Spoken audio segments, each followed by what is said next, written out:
Protestas masivas en las calles, cortes de carreteras y de vías de tren, bloqueos de infraestructuras y enfrentamientos violentos en las calles por la noche. Este es el escenario actual en Cataluña. Pero, ¿por qué está pasando todo esto? ¿Y por qué ahora?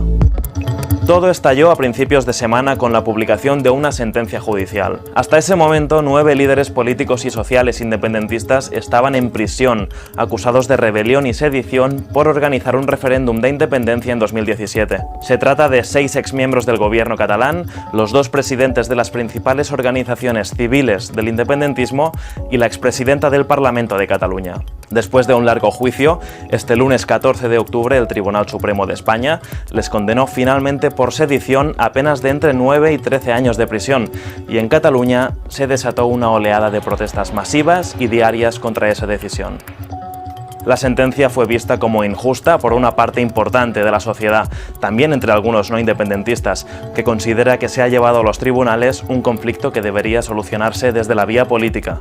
Otros creen que los líderes independentistas incumplieron la ley y deben rendir cuentas ante la justicia. Pero el hecho es que muchos en Cataluña ya se esperaban una sentencia dura contra los presos, que llevaban ya en algunos casos más de 2 años en prisión preventiva. La respuesta a la sentencia en las calles se venía preparando desde hace meses. Nada más conocerse el veredicto, varias plataformas civiles llamaron a la movilización permanente, como también hicieron los partidos independentistas, que por cierto siguen en el gobierno catalán y controlan el Parlamento. Entre las plataformas civiles que convocan y dirigen las protestas, destaca una llamada Tsunami Democrático, una organización surgida especialmente para responder a la sentencia, de la que casi no se sabe nada, ni quién la promovió, ni quién forma parte de ella. Se comunican por Telegram y con otras plataformas cifradas y fueron responsables de una protesta que bloqueó el aeropuerto durante horas.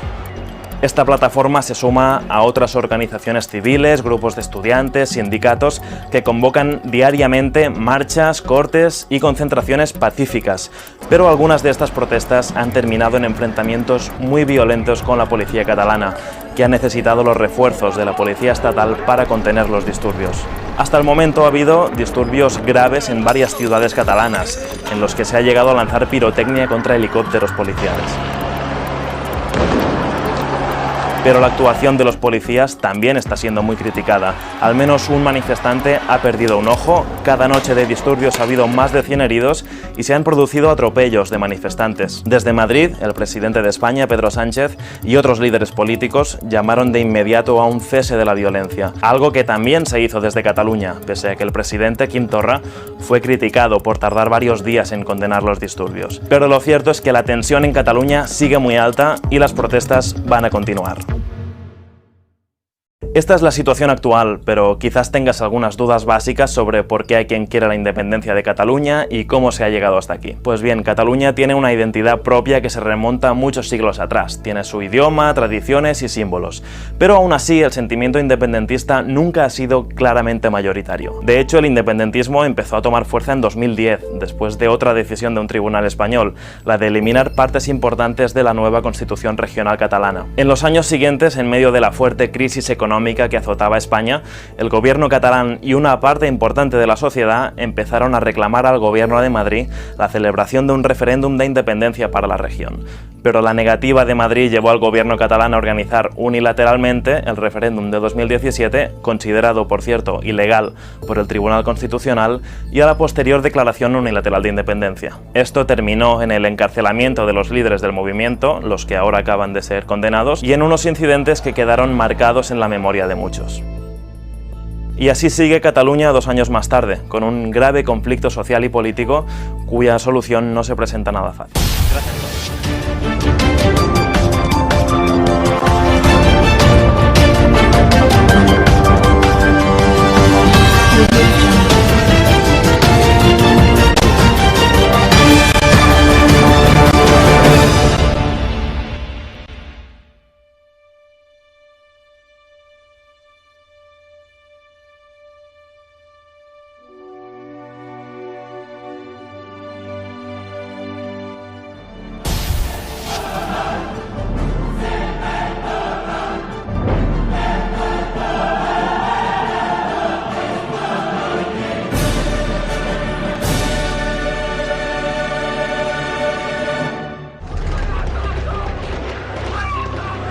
2011, la revolución de la primavera árabe se propagó por Oriente Próximo. Desde Túnez a Egipto, Bahrein y Siria. Durante más de 50 años, un discreto erudito americano ha ayudado a los pueblos a derrocar a sus dictadores. Sus tácticas de resistencia no violenta se han utilizado en Serbia, Ucrania o Irán. Ser considerado una amenaza por un tirano es un motivo de orgullo. Significa que somos eficaces, que somos relevantes. Esta es una historia sobre el poder de la gente para cambiar el mundo y sobre el hombre que está detrás de todo ello. Las tácticas de Gene Sharp se están poniendo en práctica en las calles de Siria ahora mismo mientras hablamos. Me llamo Gene Sharp y este es mi trabajo.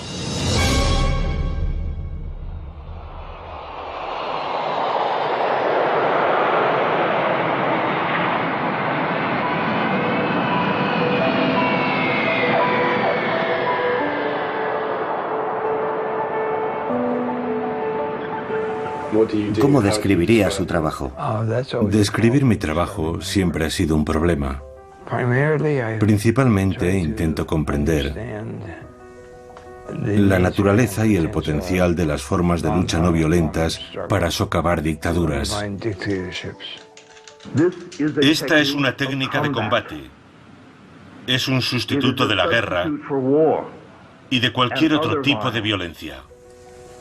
Su manual para la revolución, de la dictadura a la democracia, ha traspasado clandestinamente fronteras y ha sido descargado cientos de miles de veces. No sabemos muy bien cómo, pero sin duda lo ha hecho. Ha sido traducido a unos 30 idiomas y ha sido divulgado en todos los continentes excepto la Antártida. Sus marcas distintivas pueden verse en revoluciones en todo el mundo.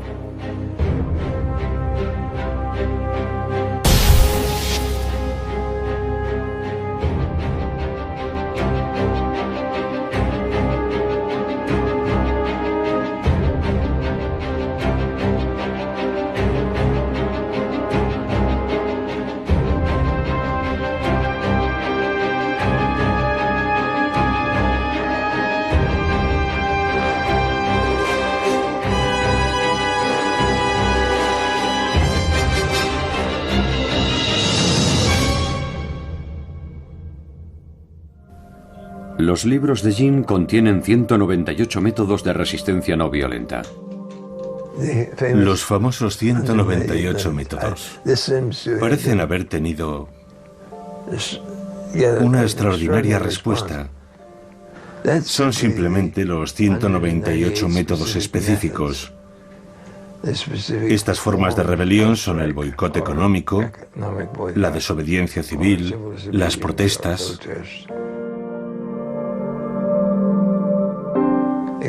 Son la contrapartida a los diferentes tipos de armas y bombas militares, a la lucha militar.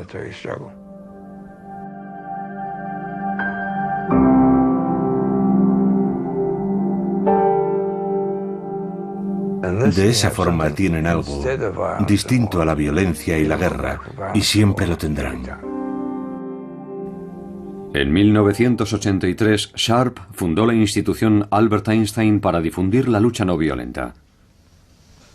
Durante años son muchos los que han venido aquí, a Boston Este, en busca de ayuda. Yamila Rakib lleva más de 10 años trabajando para Gene. Había estudiado su trabajo a un nivel muy básico, así que la mayor parte de mi aprendizaje tuvo lugar cuando entré en la institución. Y me enganchó.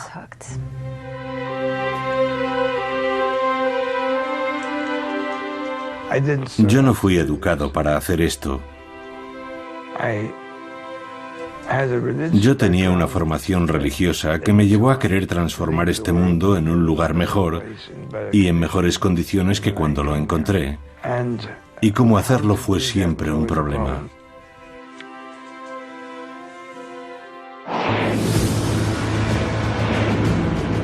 En 1953, Gene es enviado a prisión por rehusar su incorporación a la guerra de Corea. Me condenaron a 2 años, de los que cumplí 9 meses y 10 días. En aquellas circunstancias contabas los días igual que los meses, pero no creo que mi actitud sirviese para nada. Sirvió simplemente para mantener mi propia integridad moral, así que continué haciendo mi trabajo, que era lo realmente importante. Nunca conocí a Einstein, pero le escribí, no recuerdo cómo conseguí su dirección.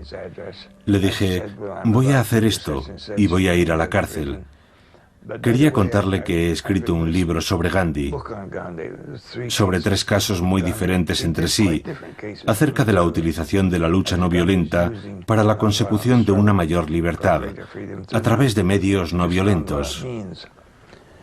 Y me contestó diciéndome que tenía muchas esperanzas, aunque también muchas dudas, y que le habría gustado tomar la misma decisión que había tomado yo, y que estaba muy interesado en leer el manuscrito que le había enviado. Y lo hizo, y escribió una introducción muy amable para el libro. Mientras estudiaba en Oxford, Jean tuvo su momento eureka, un nuevo análisis sobre el poder de la gente para derrocar a un tirano. Si puedes identificar las fuentes del poder de un gobierno, como la legitimidad, el apoyo popular, el apoyo institucional, entonces sabrás de qué depende la existencia de esa dictadura. Y puesto que todas esas fuentes de poder dependen de la buena voluntad, la cooperación y la obediencia de la gente y las instituciones, tu trabajo es bastante sencillo. Solo tienes que reducir ese apoyo, esa legitimidad, esa obediencia, y el régimen quedará debilitado. Si eliminas esas fuentes de poder, el régimen caerá. ¿Y cómo se sintió En el momento eureka? Sí. Sentí un gran alivio, porque aquello fue lo que convirtió todo en realidad.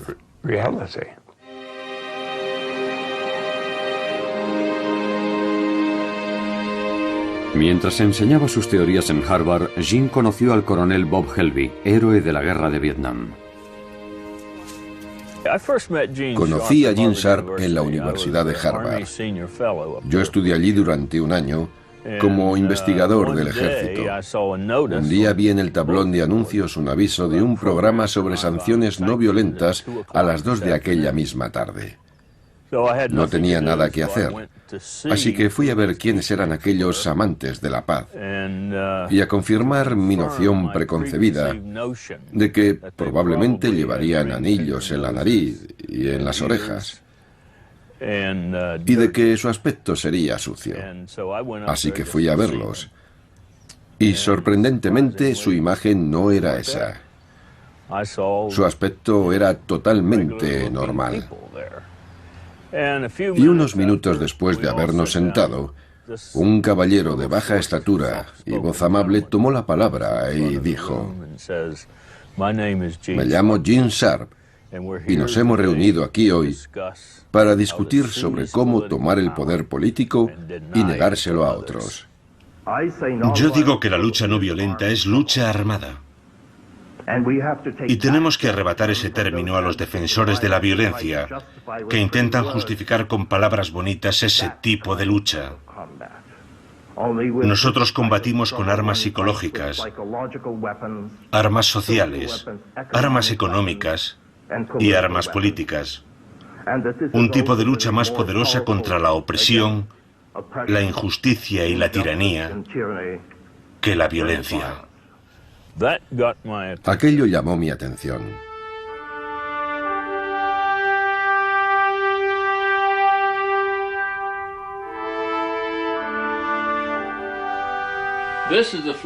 Esa es la bandera del 5º Batallón del 79 de Caballería de los Estados Unidos. El 7º de Caballería, como todos sabéis, era el regimiento del general Custer, que luchó y murió en la batalla de Little Big Horn.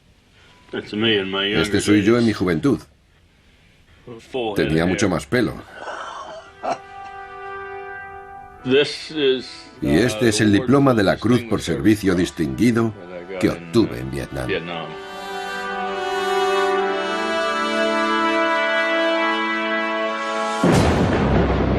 Bob fue condecorado en 1968 por su extraordinaria valentía durante una emboscada del Vietcong. Pero su experiencia cambiaría su punto de vista sobre la forma de resolver los conflictos. Vietnam influyó en mi punto de vista sobre la importancia de la lucha no violenta y particularmente sobre la importancia de mostrar las ideas de Gene Sharp al resto del mundo. Vietnam me convenció de que tiene que existir una alternativa distinta que no consista en matar a la gente. Como funcionario de defensa en Birmania, Bob había visto cómo la dictadura militar perseguía a la minoría Karen. Tras dejar el ejército, volvió para enseñar a los Karen las lecciones de Gene sobre la resistencia no violenta.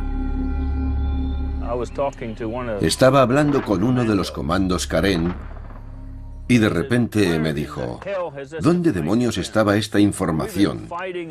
Llevamos combatiendo y matando gente durante 20 años. ¿Cómo es que no sabíamos esto? Otros birmanos se acercaron y me preguntaron si podríamos escribir algo que les orientara sobre cómo pasar de una dictadura a una democracia. Ese fue el origen, lo que dio lugar a la escritura del libro, Los birmanos. Yo no podía escribir sobre Birmania porque no conocía bien ese país. Y nunca se debe escribir sobre algo que no se conoce. Así que tuve que escribir de forma genérica. Si había un movimiento que quería acabar con una dictadura, ¿cómo podían hacerlo? Así que escribí aquellas teorías y se publicaron por entregas. Se publicaron en inglés y en birmano. Y pensé que ahí quedaría todo. Las manifestaciones en la plaza de Tiananmen en 1989 hicieron comprender a Gene la importancia de la planificación y la estrategia.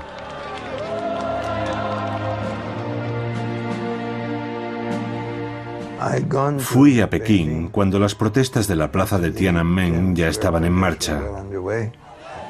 Aquel acontecimiento no tuvo lugar solo en Pekín. Protestas similares estaban teniendo lugar en otras 350 ciudades de China. Pero no se planificaron. No se tomaron decisiones estratégicas, como cuánto tiempo había que permanecer en la plaza y cuándo había que abandonarla. Los estudiantes no tenían un plan. Estuvieron improvisando constantemente. Y más tarde supimos que muchos de aquellos ciudadanos chinos que estaban en la calle protestando fueron tiroteados y asesinados. La idea de que la improvisación te proporcionará un gran éxito es absurda. Es exactamente lo contrario. Si no sabes lo que estás haciendo, lo más probable es que te metas en graves problemas.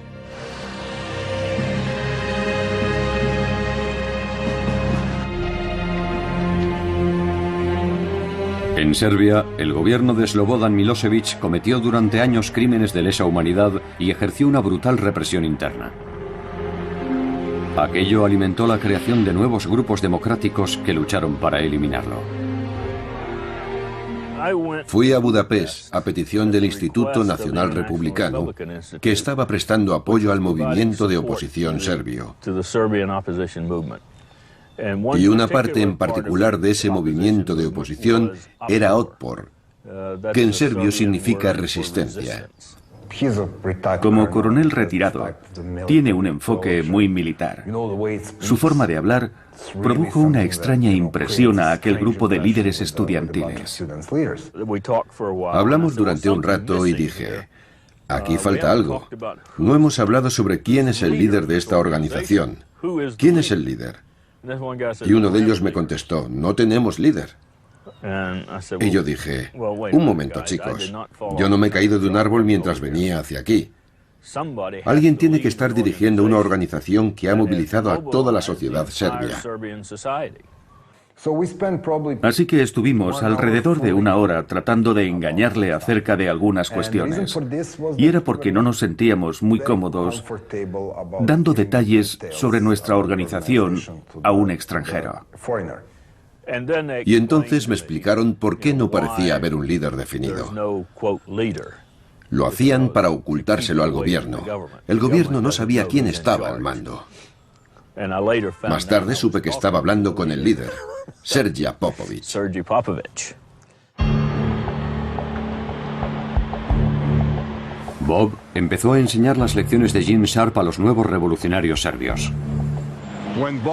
Cuando Bob Helby nos dio La política de la acción no violenta de Gene Sharp, me quedé maravillado y un poco avergonzado por no conocer un libro así, a pesar de que había una traducción al serbio de la dictadura a la democracia que tampoco había leído. Y ver escrito detalladamente en un libro cómo opera el poder, cómo funcionan sus pilares de apoyo y todas esas cosas que habíamos aprendido a base de golpes, fue realmente increíble. Una de las primeras tareas fue crear un símbolo de la resistencia que unificara a la gente. Es obvio que somos mayoría. Si pudiéramos reconocer a todos aquellos que están contra Milosevic, por ejemplo, saludándonos con el puño, podríamos acabar con él en unos cuantos años.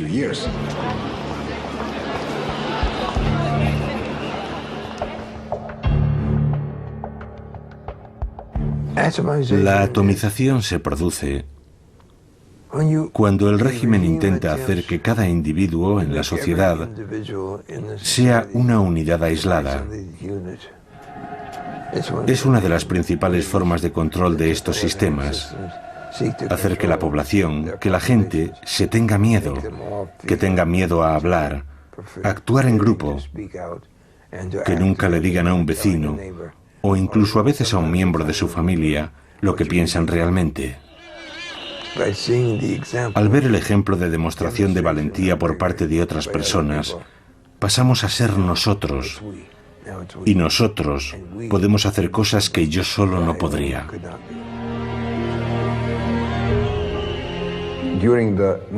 En el 96 y el 97 nos manifestábamos día tras día. La policía nos bloqueaba y cada día éramos menos, porque era muy aburrido seguir en la calle durante el duro invierno. Así que dijimos, ¿por qué no vamos a casa y hacemos ruido desde nuestros balcones?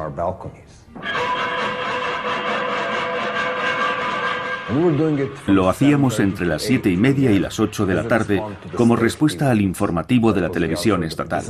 Nosotros no vemos vuestra basura, actuamos a nuestra manera.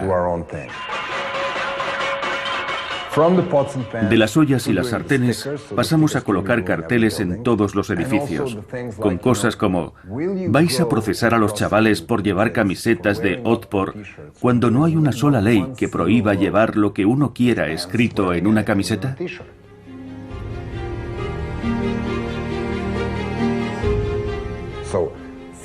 Así que los policías que entraban en los institutos y detenían a estudiantes solamente por llevar la camiseta, luego iban a casa y hablaban con su mujer, cuya amiga se estaba quejando porque su hijo había sido detenido.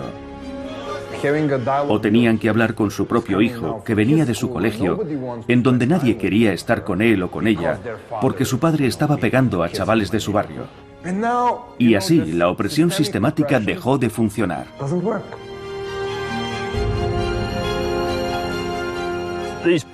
Estos pilares sostienen al gobierno, igual que mis dedos sostienen este libro.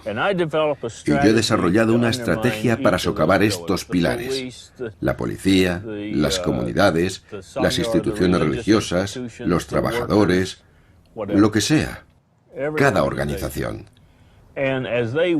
Y a medida que se van debilitando y empiezan a derrumbarse, el gobierno se derrumbará cuando los pilares estén rotos. Lo ideal es que esos pilares no queden destruidos, sino que sean traspasados al movimiento democrático. Tienes que fagocitar esos pilares, y eso es lo que la resistencia serbia ha hecho. Decirle a la policía que todos somos víctimas del mismo sistema.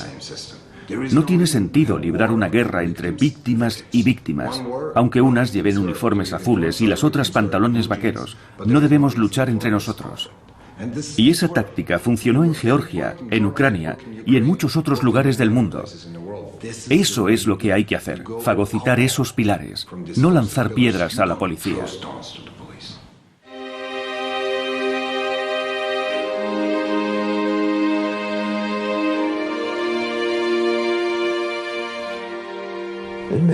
Hay mucha gente en situaciones de conflicto a la que le gustaría utilizar la violencia, pero sus adversarios casi siempre tienen muchas más armas militares, más armas violentas que los resistentes potenciales.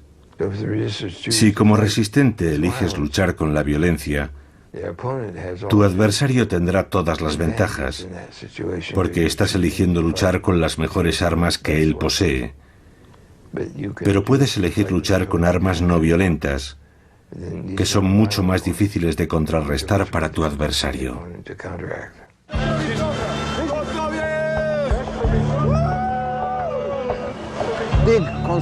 Las grandes concentraciones son muy difíciles de controlar. Puedes tener a 20.000 manifestantes pacíficos, pero si hay un idiota rompiendo ventanas, centrará la atención de todos los informativos, y eso puede socavar todo el movimiento.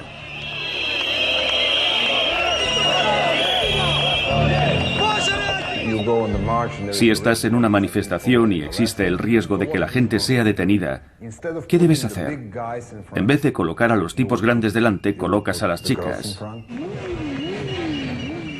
Colocas a las abuelas, a los militares veteranos, de manera que la policía vea caras amistosas. Esa gente llevará flores y banderas y estará sonriente. Así haces la situación menos amenazadora y reduces enormemente las probabilidades de que se produzcan actos violentos. El 5 de octubre fue el triunfo de una estrategia, pero no fue así como lo vieron muchos espectadores o medios como la CNN. Ellos solo vieron gente, estruendo y nada más, pero fue el resultado de 10 años de intentos, 2 años de resistencia de Otpor y 5 campañas. Estábamos determinando la victoria en las elecciones. En septiembre de 2000, Serbia acudió a las urnas. La resistencia sospechaba que Milosevic amañaría las elecciones. Nosotros sabíamos que Milosevic perdería y sabíamos que no aceptaría la derrota.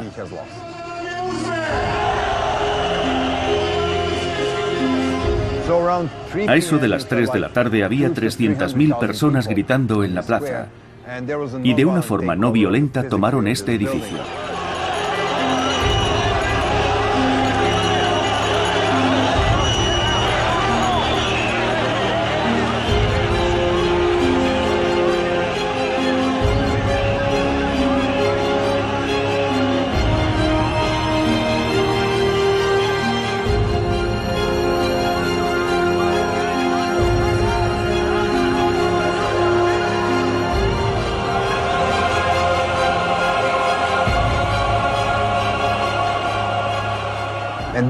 Cuando la gente entró en el edificio aquel 5 de octubre, encontró muchas papeletas premarcadas para Milosevic. Era allí donde se estaba llevando a cabo la trampa, en la segunda planta del edificio.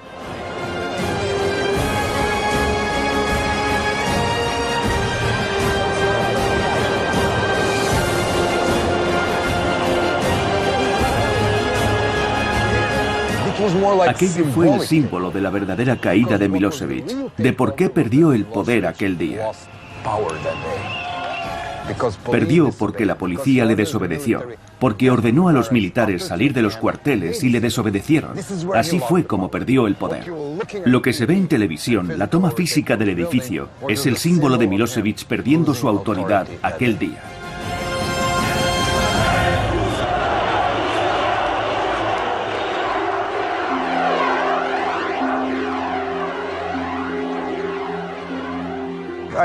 Lo que aprendimos de Bob, el pensamiento y la escritura de Gene Sharp, ha influido en nuestra forma de pensar y ha hecho nuestra lucha más eficaz en un momento muy importante, cuando estábamos preparándonos para la lucha decisiva. Creo que lo que Bob y Gene están haciendo es valiosísimo en todo el mundo. Y aunque las revoluciones no violentas no pueden ser exportadas o importadas, el saber cómo aplicar la lucha no violenta sí puede transmitirse. Y se está transmitiendo ahora mismo, mientras hablamos. Sentí una gran satisfacción porque se hubiese llevado a cabo una revolución no violenta. No hubo violencia por parte de la oposición democrática. Y eso demuestra que todas esas teorías que Jean ha estado exponiendo año tras año son alternativas realistas al conflicto violento. Después de lo de Serbia, estuvimos trabajando con georgianos, ucranianos, moldavos, iraníes, personas de Zimbabue, Colombia, Guatemala, Papúa Occidental, de lugares del mundo que no podría señalar en un mapa.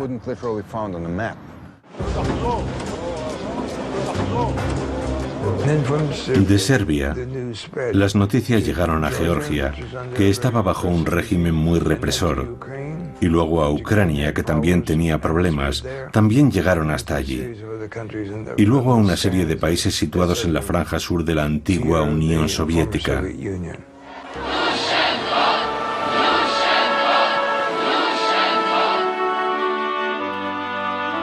Vladimir Viatrovich, uno de los líderes de la Revolución Naranja de Ucrania, utilizó el libro de Jean para convencer a los activistas de que había una poderosa alternativa a la violencia. Entre los grupos de protesta había diferentes ideas, y entre ellos gente que estaba dispuesta a utilizar la alternativa violenta.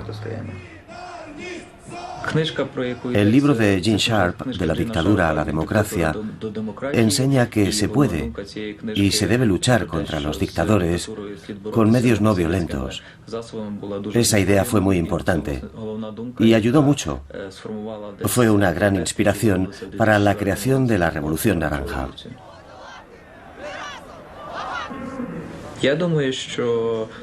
El libro de Gene Sharp aquí era conocido solamente por unas 10.000 personas, pero sus ideas eran utilizadas por cientos de miles que no sabían que aquellas ideas eran de Sharp.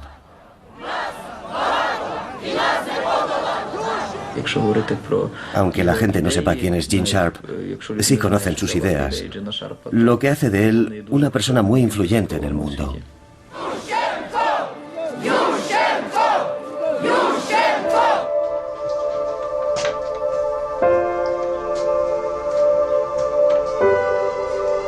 En el último piso de la casa de Jean está su refugio, su invernadero de orquídeas. Requieren bastante trabajo. Se han convertido en algo muy importante, porque son unas plantas a las que puedo tratar como necesitan ser tratadas. No hay que esperar milagros, pero si no tratas a una orquídea como se merece, o a cualquier otra cosa en la vida, no proliferará.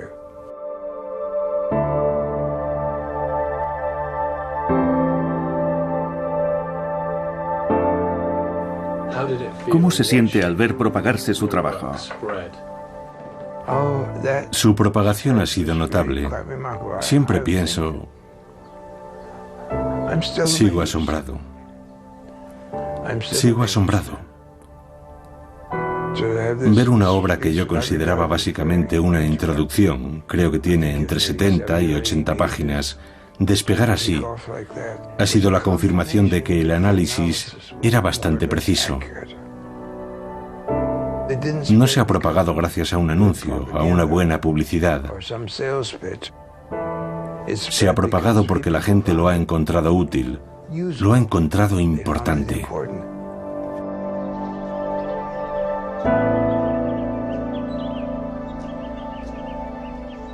Los libros, la literatura, están ahí. En Internet, en las casas de la gente, en los discos duros, a un nivel global que no puede detenerse, que ya nada podrá detener.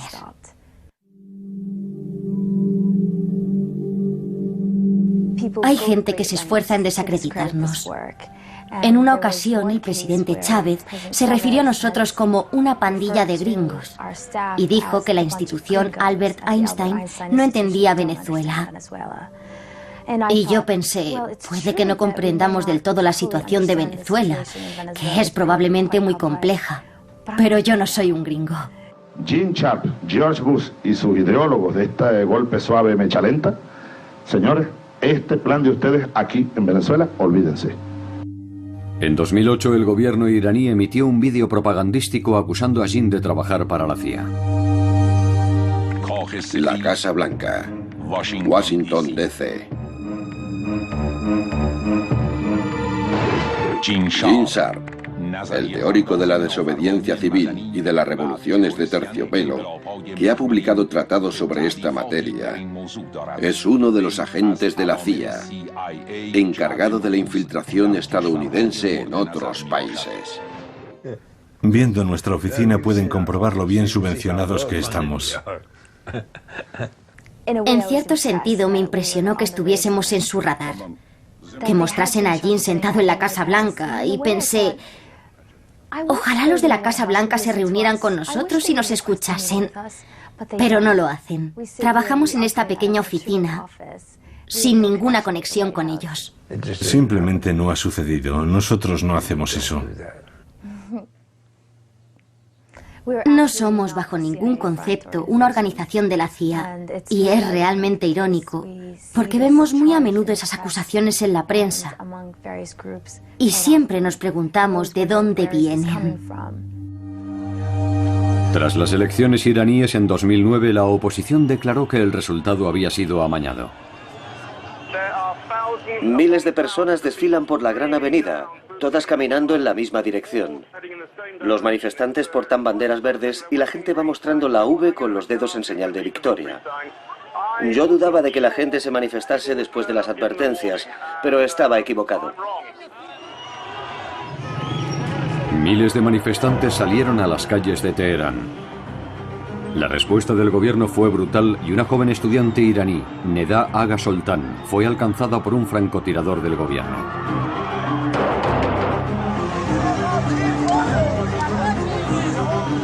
Su imagen se convirtió en la llamada a la movilización.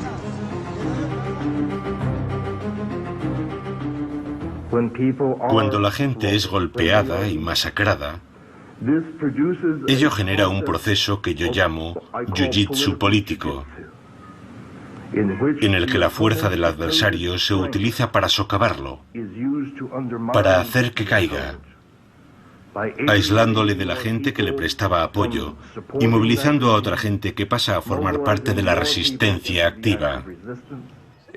Es un efecto de contragolpe. Si el régimen es tan brutal, en vez de intimidar a la gente, que es lo que intenta, lo que consigue es que otros grupos e instituciones dejen de cooperar con él y de obedecerle. Y esa disminución de poder y de control hace que más y más gente se una a la resistencia. Iason Atanasiadis fue arrestado mientras informaba sobre la Revolución Verde. El segundo día tras mi detención me llevaron ante el fiscal jefe. Cuando me quitaron la venda de los ojos me preguntó, ¿sabes por qué estás aquí? Yo contesté, no tengo ni idea, solo sé que me arrestaron hace 2 días. Y él me dijo, hay una acusación muy seria contra ti. ¿Cuál es?, pregunté. Y me dijo, ¿no lo sabes? Espionaje. Él acarició su ordenador portátil y dijo, este ordenador contiene una traducción a la lengua persa de un libro de Gene Sharp, De la dictadura a la democracia, que es un manual para insurrectos. Un manual que proporciona docenas de sencillas instrucciones con las que derrocar a un gobierno legítimo, a cualquier clase de gobierno. Yo he leído ese libro, y mis colegas también. Los organizadores del levantamiento fueron acusados de utilizar más de 100 de los 198 métodos de Gene Sharp. Lo que su libro hace es enseñar a la gente que ella misma puede ser responsable de su propio futuro, de su propia liberación. La gente está empezando a liberarse. No tiene que depender de un poder externo. Este es Serja, mi gato, llamado así en honor de Serja Popovich. No tienen que depender de un poder externo, pueden hacerlo ellos mismos. ¿Y puedes imaginar lo feliz que eso hace sentirse a un país? Lo hemos hecho nosotros.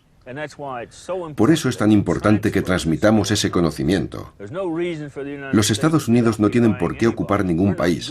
No hacemos ningún bien con eso, ni nosotros ni la Unión Soviética. Dejemos a la gente en paz y démosle el poder para cambiar un gobierno si lo quieren cambiar. Ser considerado una amenaza por un tirano es un motivo de orgullo. Significa que somos eficaces, que somos relevantes. Significa que el trabajo que hacemos en esta pequeña oficina amenaza a esos regímenes. Y creo que eso está muy bien. Sí.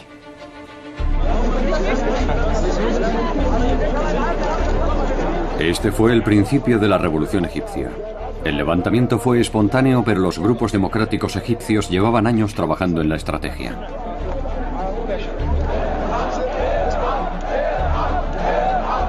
El grupo egipcio que falla visitó por primera vez a Jin en Boston en 2006. 5 años después, antiguos revolucionarios serbios estaban entrenando a nuevos grupos en El Cairo. Y la Hermandad Musulmana Egipcia colgó el libro de Jin, traducido al árabe, en su página web. Cuando llegó el momento estaban preparados para liderar la revolución. Conectamos en directo con la Plaza Tahrir, la Plaza de la Liberación.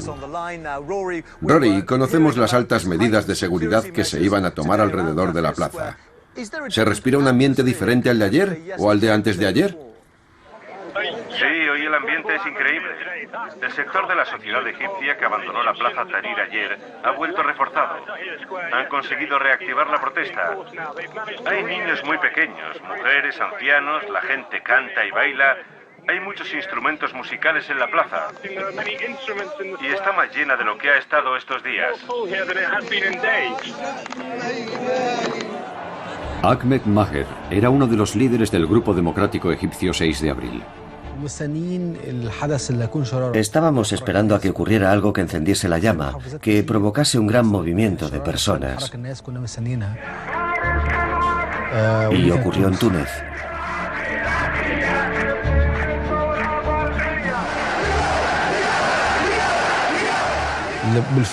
Siempre ha habido rivalidad entre Egipto y Túnez en el fútbol.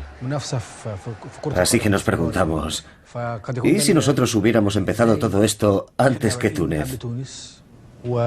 ¿Por qué ha empezado Túnez la revolución antes que nosotros? Todo el mundo escribía en Internet. La respuesta es Túnez.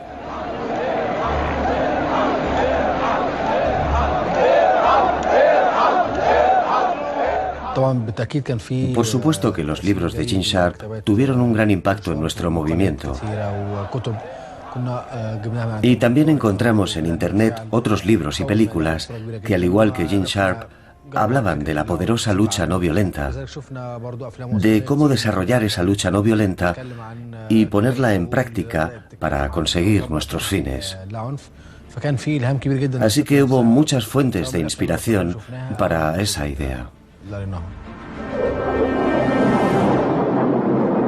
La protesta pacífica crecía y el presidente Hosni Mubarak intentó intimidar a los manifestantes con armamento bélico.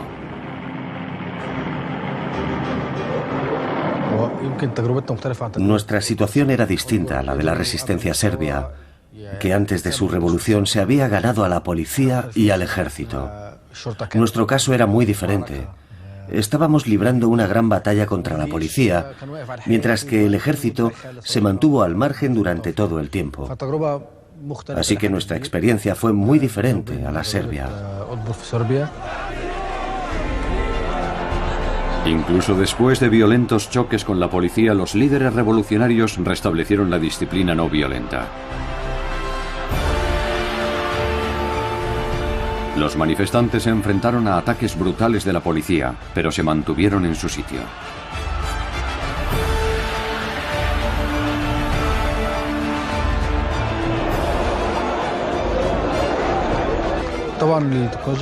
La tecnología jugó un papel vital a la hora de comunicar y extender nuestro mensaje. Jugó un papel fundamental en nuestra estructura interna. Gracias a ella pudimos contactar con la gente que vive en las provincias, a muchos kilómetros de distancia. Pudimos mantener reuniones a través de un grupo secreto en una página de Facebook. Y también utilizamos Skype para estar en contacto continuo y planear nuestra estrategia. Todos estos avances tecnológicos ayudaron mucho a la divulgación de nuestras ideas.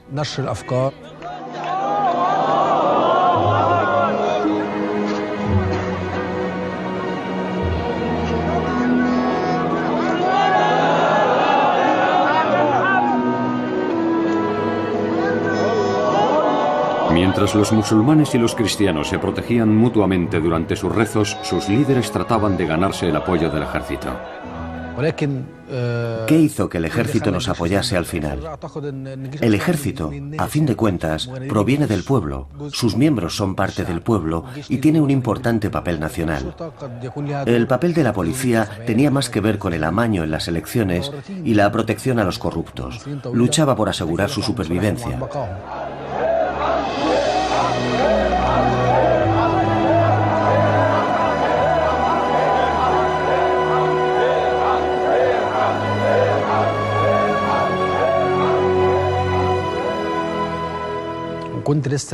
Mientras regresaba a la Plaza Tahrir, pasé por delante de una cafetería que tenía la televisión encendida con el volumen muy alto y estaban transmitiendo el discurso en directo.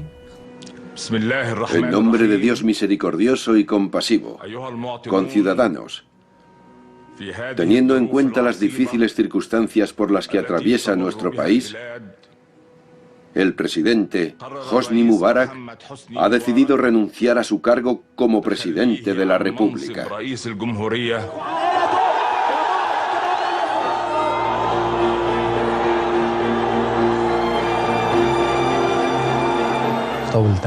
Me volví loco de alegría cuando escuché el discurso. Me senté y me puse a llorar. Por fin, el sueño que hemos tenido durante años, por el que tanto hemos luchado, se ha hecho realidad. Me fui corriendo a la plaza, gritando. Toda la gente estaba llorando, bailando, cantando. Fue un momento histórico. Yo no me lo creía. Pensaba, ¿es esto posible?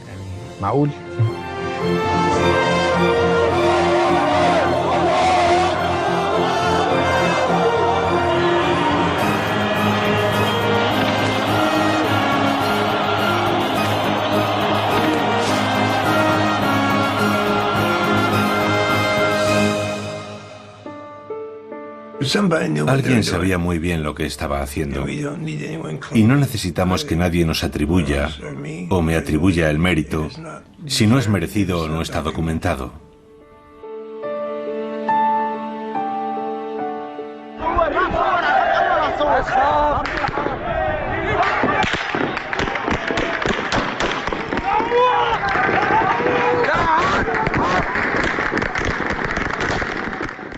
Masacre en Yuma, 15 asesinados hasta ahora.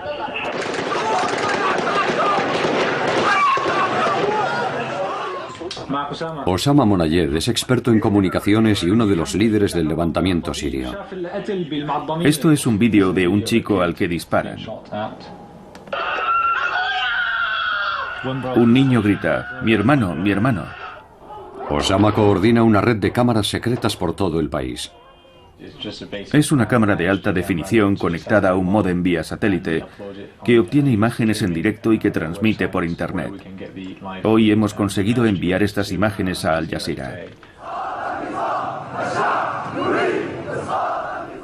Las tácticas y teorías de Gene Sharp se están poniendo en práctica en las calles de Siria ahora mismo mientras hablamos.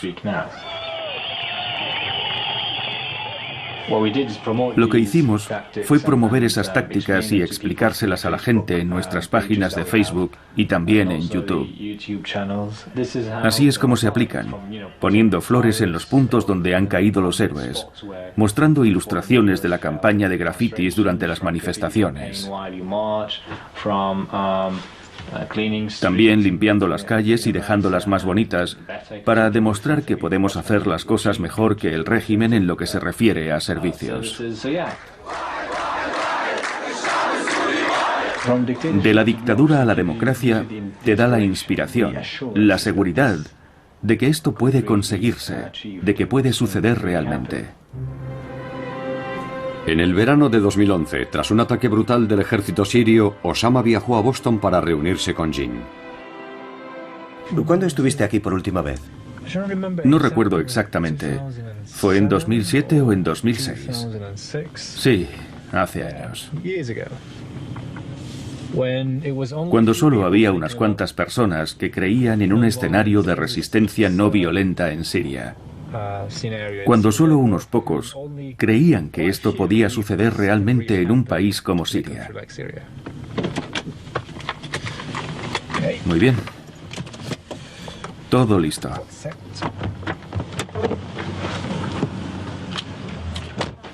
Jin. Hola. Hola, qué alegría verte otra vez.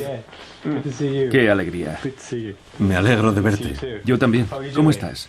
Vamos tirando. Es fantástico que hayas encontrado un hueco para venir a saludarme. El placer es mío. Y te puedo asegurar que hay muchas cosas de las que hablar. Este es un nuevo territorio para nosotros. Sí, sí. Nunca hemos estado allí en persona y los casos que hemos estudiado no coinciden exactamente. Es un hombre tan humilde y tan sensato. Y hablando con él te das cuenta de lo increíble que resulta que todos estos extraordinarios escritos provengan de esa pequeña oficina en el viejo Boston. Es realmente interesante. Tal vez hay una cosa que se ha aprendido, entre comillas, de Túnez y Egipto, y que yo considero un error, un grave error, y es que el gobernante existente tenga que dimitir. No tiene que dimitir. Si le quitas todos los apoyos que lo sostienen, caerá. Independientemente de lo que él quiera hacer. Esa es la diferencia entre la coerción no violenta, cuando tiene que dimitir porque se le obliga a hacerlo, y la desintegración, cuando el régimen sencillamente se desmorona. Ya no queda nadie con poder suficiente para dimitir. Si Einstein fue el genio de la física, Gene Sharp es el genio de las libertades, de cómo conseguir las libertades.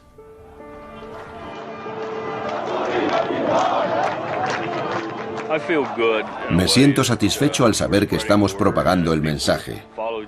Y si los pueblos siguen el consejo de Gene en cuanto a librar una lucha no violenta, tarde o temprano ganarán. La ventaja que tenemos utilizando este tipo de lucha, el pueblo contra el tirano, es que mientras no nos rindamos, nunca seremos derrotados. Y esa es la clave. Mientras no te rindas, no estás derrotado.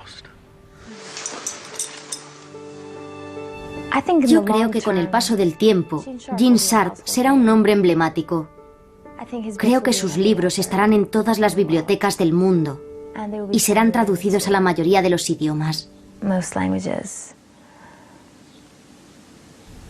¿Podrá esta institución sobrevivir hasta entonces? Sin duda. Esperamos que sí. La acción no violenta políticamente significativa ha tenido lugar en al menos los siguientes países: Guatemala, Australia, Tailandia, Birmania, China, Japón, Georgia, Irán, Kurdistán, Rusia, Serbia, Ucrania, Venezuela, Vietnam, Zimbabue y seguramente haya alguno más.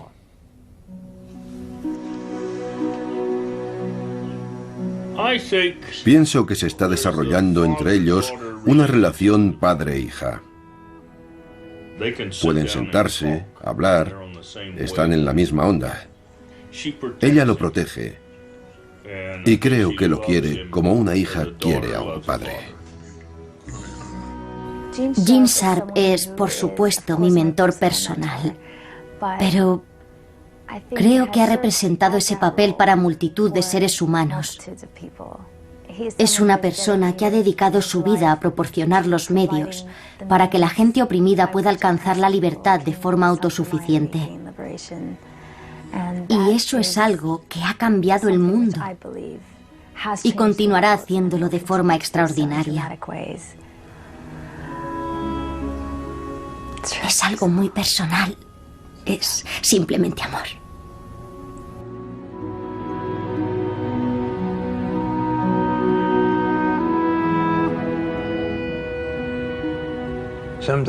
A veces la gente me pregunta qué es lo que quiero realmente. ¿Tengo un sueño? Claro que lo tengo.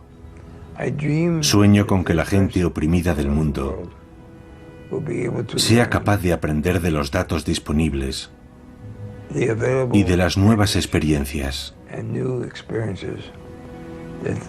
Sueño con que este tipo de lucha no violenta se pueda utilizar para la liberación de toda opresión y para sustituir a los conflictos militares y violentos, de forma que ya no tengamos que librar batallas contra el terrorismo, porque las personas que podrían haberse convertido en terroristas han elegido utilizar este tipo de lucha para ayudar a la gente oprimida y cambiar así sistemas políticos en todo el mundo. Me llamo Gene Sharp y este es mi sueño.